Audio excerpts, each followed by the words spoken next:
Katika mwaka huu ndani ya nchi yetu tuko katika mwaka wa mambo ya kisiasa na mambo ya uchaguzi. Mimi sitazungumza masuala ya kisiasa wala sitazungumza chama. Nitazungumza kama mwananchi, kama kiongozi wa baadhi ya Waislamu, kwamba katika mambo muhimu ambayo dini yetu ya Kiislamu imeyathamini na kuyapa kipaumbele ni suala la amani. Amani katika miji, amani katika nchi. Hili ni suala kubwa ambalo Uislamu umeelekea misingi. Yeyote atakayegusa msingi wake adhabu yake ni kifo ndani ya Uislamu. Haruhusiwi mtu kuchezea amani ya watu, akawa anafanya muharaba, anawapiga vita au afanya ujambazi au anatishia watu hawapati amani. Allah subhanahu wa ta'ala anatuambia ndani ya Qur'an, innama jazaa'u alladhina yuharibuna Allah wa rasulahu wa yas'auna fil ardi fasada an yuqattalu aw yusallabu aw tuqatta'a aydihim wa arjuluhum min khilaf aw yunfaw min al-ard dhalika lahum khizyun fid dunya wa lahum fil akhirati 'adhabun 'adhim. Allah subhanahu wa ta'ala katika suratul Maida anasema hakika si vinginevyo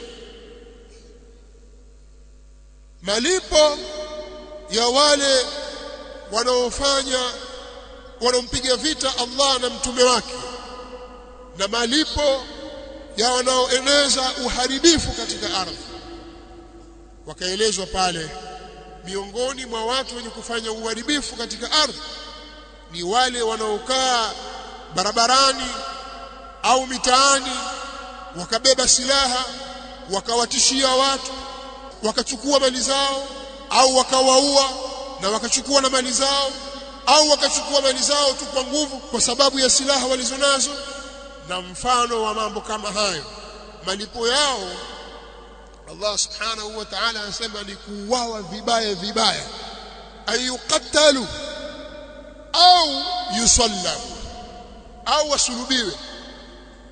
Ukishauawa watundikwe kwenye vigogo au kwenye bao mbele za watu, kwenye masoko na sehemu za mikusanyiko kama stendi za magari, siku 3 waonekane kwamba yule alikuwa ni haramia, kazi yake akibeba silaha akiwatishia watu ili achukue mali zao.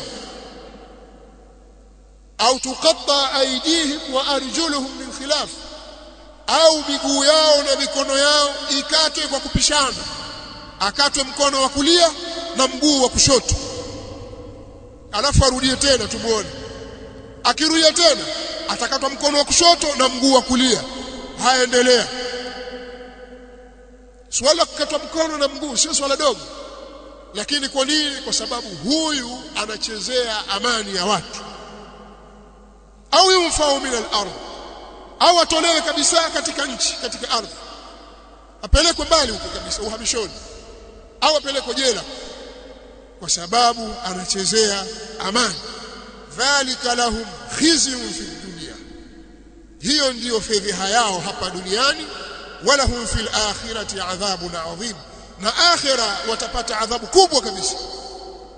Aya hii itawaenea quta'u tariq, yani majambazi, bughat, waasi, makhawarij na wengine wote, kama wanavyoeleza wanawazuoni katika tafsiri aya hii. Hapa nataka kugusia tu hiki kitu kwamba Uislamu hauna mchezo katika suala la amani, na ndio maana akitokea mtu kamuua mwenzake kwa maksudi, man qatala qutil, Kiislamu atakayeua na yeye atauliwa.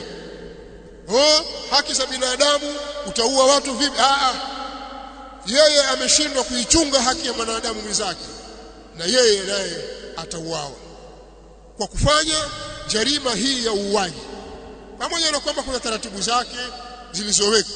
Na uuaji si kwa sindano, kwamba atachomwa sindano au atapigwa risasi mara moja au atapigwa kitanzi. Asimamishwe mbele za watu, akatwe kichwa, watu wote waone kwamba kichwa cha bwana fulani kimekatwa, kimeanguka chini kwa sababu amemuua mtu fulani. Ni mmoja ameua kwa sumu au ameua kwa risasi au kwa kisu au upanga au kwa njia yoyote, atakatwa kichwa Kiislamu.